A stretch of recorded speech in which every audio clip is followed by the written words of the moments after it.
Hi friends, ഞാൻ doctor Rajendran. ഞാൻ ഇന്നിവിടെ ഉണ്ടാക്കി കാണിക്കാൻ പോകുന്നത് ഒരു ക്യാരറ്റ് ഹൽവ. അപ്പോൾ ക്യാരറ്റ് ഹൽവ 1/2 കിലോ ക്യാരറ്റ് നമ്മൾ എടുത്തിട്ട് അതിൻ്റെ പുറത്തെ തൊലി ചിരണ്ടി കളഞ്ഞിട്ട് ഇങ്ങനെ ഗ്രേറ്റ് ചെയ്തെടുത്ത് 1/2 കിലോ ക്യാരറ്റാണ്. പിന്നെ അണ്ടിപ്പരിപ്പ്, നെയ്യ് വേണം, ഒരു 1/4 കപ്പ് പഞ്ചസാര വേണം, മിൽക്ക് മെയ്ഡ് വേണം, ഏലക്കാപ്പൊടി വേണം, 1 കപ്പ് പാല് വേണം. അപ്പോൾ അണ്ടിപ്പരിപ്പ് അതിന് ഇത്ര കണക്കൊന്നുമില്ല, ഇച്ചിരി കൂടുതലിട്ടാൽ അത്രയും ടേസ്റ്റ്. അപ്പോൾ ആദ്യം 2 ടേബിൾ സ്പൂൺ നെയ്യെടുത്ത് ചൂടാക്കിയിട്ട് ഈ അണ്ടിപ്പരിപ്പൊന്ന് ലൈറ്റ് ബ്രൗൺ കളറാകും വരെ ഒന്ന് വറുത്തെടുക്കുക. അത് കഴിഞ്ഞിട്ട് ആ അണ്ടിപ്പരിപ്പ് കോരിക്കഴിഞ്ഞ ആ നെയ്യിൽ തന്നെ ഇവനെ ഒന്ന് വഴറ്റുക. ഈ ക്യാരറ്റ് ഗ്രേറ്റ് ചെയ്ത് വെച്ച്. അപ്പോൾ ആദ്യം നമുക്ക് അണ്ടിപ്പരിപ്പ് വറുക്കാം. അപ്പോൾ ഒരു കടായി അടുപ്പത്ത് വെച്ചിരിക്കുക. ഇനി ഇതിലോട്ട് നെയ്യ് ഒഴിക്കണം. അപ്പോൾ നെയ്യ് ഒഴിച്ച് ഇനി നെയ്യ് ചൂടായി കഴിയുമ്പോൾ നമ്മൾ അണ്ടിപ്പരിപ്പിടണം. ഇതൊക്കെ സിമ്മിലിട്ട് വറക്കുന്നതാണ്. അപ്പോൾ അണ്ടിപ്പരിപ്പിനെ എല്ലാത്തിനും ഒരു ലൈറ്റ് ബ്രൗൺ കളറായിട്ടുണ്ട്. അപ്പോൾ നമുക്കത് കോരാം. അപ്പോൾ അണ്ടിപ്പരിപ്പ് വറുത്ത് കോരി നല്ല ലൈറ്റ് ബ്രൗൺ കളറായിട്ടുണ്ട്. ഇനി നമ്മൾ ആ നെയ്യിലോട്ട് തന്നെ ഗ്രേറ്റ് ചെയ്ത് വെച്ചിരിക്കുന്ന ക്യാരറ്റ് ഇടുക.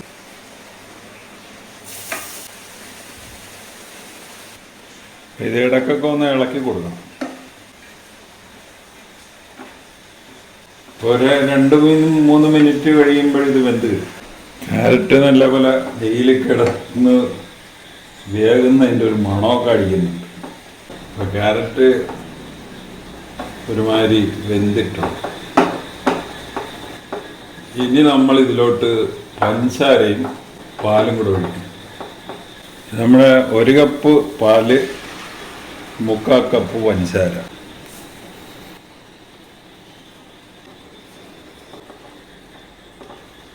നല്ലപോലെ ഇളക്കി കൊടുക്കുക. അപ്പോൾ ഇടയ്ക്കിടയ്ക്ക് നല്ലപോലെ ഇളക്കി കൊടുക്കണം. അപ്പോൾ നമ്മൾ തീ മീഡിയം ഫ്ലെയിമിലായിട്ടിരിക്കുന്നത്. എന്നിട്ട് ഇതൊന്ന് കുറുകി കഴിഞ്ഞിട്ട് മിൽക്ക് മെയ്ഡ്. ഇതിപ്പം മിൽക്ക് മെയ്ഡില്ല, അത് കിട്ടാത്ത കാരണം അതിന് പകരം അവർ തന്നത് അമൂലിൻ്റെ.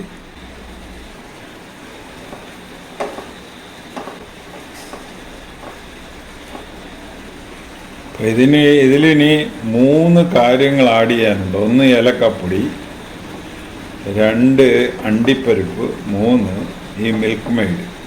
ഇത് നമുക്ക് മിൽക്ക് മെയ്ഡ് ഇല്ലെങ്കിൽ ഇത് പാൽപ്പൊടി വെച്ച് അഡ്ജസ്റ്റ് ചെയ്യാവുന്നതാണ്.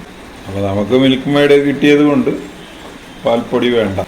പിന്നെ മിൽക്ക് മെയ്ഡും പാൽപ്പൊടിയും ഇത് രണ്ടും നമുക്ക് കിട്ടിയില്ല എങ്കിൽ ഈ പാല് 1/4 കപ്പ്, 1 കപ്പിന് പകരം 3 കപ്പ് ഒഴിക്കുക, എന്നിട്ട് വറ്റിക്കുക. അങ്ങനെയും ചെയ്യാം. ഇത് ഒരുമാതിരി കുറുകിയിട്ടുണ്ട്. ഇനിയിപ്പോൾ നമുക്ക് ഇതിലോട്ട് ഈ 3 സംഗതിയും ഇടാം. ഇത് പകുതിയോളം ഒഴിക്കും. ഏലക്കാപ്പൊടി, അണ്ടിപ്പരിപ്പ്, പിന്നെ നല്ലപോലെ മിക്സ് ചെയ്യുക. അപ്പോൾ ഇനി ഒന്ന് കുറുകി കിട്ടിക്കഴിയുമ്പോൾ നമ്മുടെ ക്യാരറ്റ് ഹൽവ റെഡിയായി. ഒരുമാതിരി കുറുകി വരുന്നു.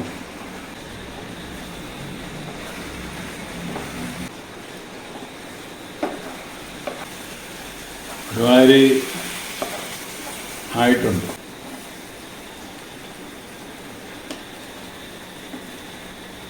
നമ്മുടെ ക്യാരറ്റ് ഹൽവ റെഡിയായി. അപ്പോൾ ഇത് കുറച്ച് ചൂടോടെ വേണമെങ്കിൽ നമ്മൾ ഇച്ചിരി ഒന്ന് ആറിക്കഴിഞ്ഞിട്ട് ചൂടോടെ തന്നെ കഴിക്കാം. ഇല്ലെങ്കിൽ നാളെ രാവിലെ. ഇന്നിപ്പോൾ രാത്രി 10 മണിയായി, നാളെ രാവിലെ. അപ്പോൾ ഈ റെസിപ്പി അനുസരിച്ച് ഒന്ന് ഉണ്ടാക്കി നോക്കുക. ഉണ്ടാക്കി നോക്കിയിട്ട് ഇഷ്ടപ്പെട്ടുവെങ്കിൽ ഞങ്ങളുടെ ചാനൽ സബ്സ്ക്രൈബ് ചെയ്യുക. വേറൊരു വീഡിയോ ആയിട്ട് നമുക്ക് വീണ്ടും കാണാം. Thank you. നമ്മുടെ ഹൽവ ഒന്ന് മുറിച്ച് നോക്കാം.